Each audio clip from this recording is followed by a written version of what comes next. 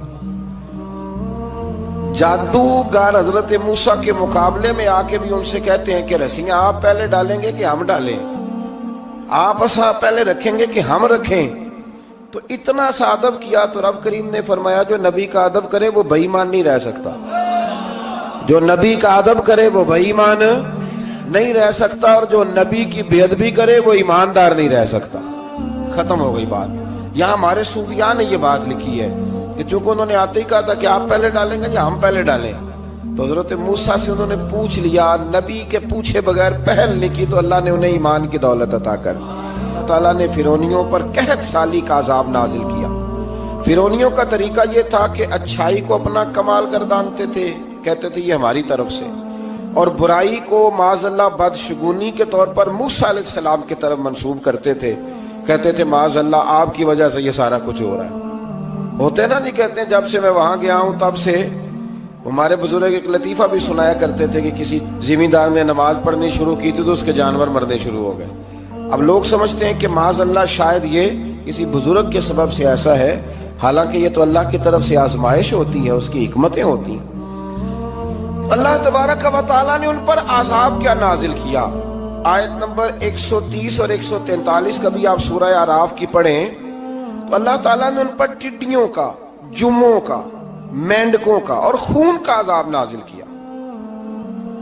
یہ کس قسم کا عذاب ہے؟ جمعے پڑ گئے، ٹڈیاں آ گئیں، یہ اللہ نے عذاب نازل کیا۔ جب وہ عذاب میں مبتلا ہوئے تو موسیٰ علیہ السلام سے کہا کہ آپ اللہ سے دعا کریں کہ ہم سے یہ عذاب ٹل جائے، اگر ایسا ہوا تو ہم ایمان لے آئیں گے، بنی اسرائیل کو بھی آزاد کر دیں گے۔